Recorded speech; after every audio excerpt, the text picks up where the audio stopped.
வணக்கம் நண்பர்களே! நான் இன்னைக்கு இந்த வீடியோல பேசக்கூடியது இன்னொரு சினிமாவ பத்தி தான். எதுவுமே புது சினிமாக்கள் எதுவுமே கிடையாதுங்க. நீங்க பார்த்துருக்கக்கூடிய படங்களா கூட இருக்கலாம். என் மனசுக்கு நெருக்கமான, மனசுக்கு பிடிச்ச படங்கள பத்தி தான் உங்ககிட்ட ஷேர் பண்ணிக்கிறேன். வாய்ப்பு இருக்கிறவங்க, பார்க்காதவங்க பார்க்கலாம் அப்படிங்கிற ஒரு எண்ணத்தில தான். சிதாரே ஜமீன் பர் அமீர் கான், ஜெனிலியா நடிச்சிருக்கக்கூடிய படம். படம் ரிலீஸ் ஆகி 1 மாசம் ஆயிடுச்சுன்னு நெனைக்கிறேன். நான் நேத்திக்கு தான் பார்க்க முடிஞ்சது. உண்மையிலேயே நான் இதுவரைக்கும் பார்த்த படங்கள்ல ரொம்ப முக்கியமான படமா இத சொல்லலாம். கிட்டத்தட்ட ஒரு 18, 20 வருஷத்துக்கு முன்னாடி தாரே ஜமீன் பர் அப்படின்னு அமீர் கான் நடிப்பில ஒரு படம் வந்துச்சு.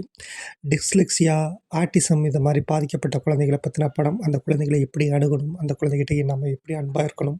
அது அத்தனையுமே குட்டி, குட்டி இதயங்கள் அப்படிங்கிறது அன்பை பறைசாற்றிய படம். அதே மாரியான படம் தாங்க இது. மன வளர்ச்சி குன்றிய குழந்தைகள், குழந்தைகளத்துல மன வளர்ச்சி குன்றிய பெரியவங்க. அவங்கள நாம எப்படி அணுகுறோம்? அவங்கள நம்ம வெறும் பைத்தியம்னு சொல்லி ஒதுங்குறோம். ஆனா, அவங்ககிட்டருந்து நம்ம கத்துக்கக்கூடிய நேர்மறையான விஷயங்கள் எவ்வளோ இருக்கு? சராசரி மனிதர்களா நம்மள ஆரோக்கியமானவங்களா நம்ம நெனச்சுக்கிட்டு இருக்கோம். நம்மகிட்ட எவ்வளோ குறைகள் இருக்கு? அப்படிங்கிறத சொல்லிக் குடுக்கக்கூடிய படம். நிச்சயமா படம் சோகத்த பிழிய போறதில்லங்க. ஒவ்வொரு சீனுக்கும் கலாட்டாவா சிரிச்சுக்கிட்டே படத்த பார்க்கலாம். உங்க மனச நெகிழ செய்யக்கூடிய காட்சிகளும் இருக்கும். நிச்சயமா உங்களுக்கு இந்த படத்த பார்க்கும்போது உங்களுக்குள்ள ஒரு சின்ன மாற்றம் வந்துச்சுன்னா, அந்த படத்துக்கான வெற்றிங்க. எனக்கு நெறைய மாற்றங்கள் வந்துச்சு. என்ன நானே யோசிக்கவும் வச்சது. ஜஸ்ட் ஒரு சினிமா தானே அப்படின்னு நெனச்சீங்கன்னா, பரவால்ல பாருங்க. ஒரு தடவ பாருங்க.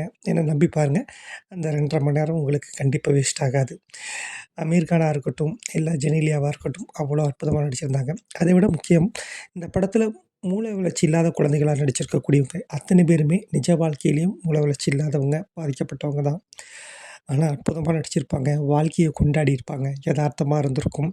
இது ஒரு ஸ்பானிஷ் படத்தோட அஃபிஷியல் ரீமேக் அப்படின்னு தான் சொன்னாங்க. எதுவா இருந்தா என்னங்க, நம்ம பார்க்கும்போது புதிய அனுபவத்த குடுக்குது. ஒரு சினிமா அப்படிங்கிறது ஒரு கலை.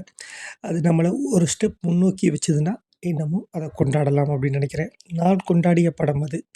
உங்களுக்கு வாய்ப்பு இருந்தா பாருங்க. நன்றி.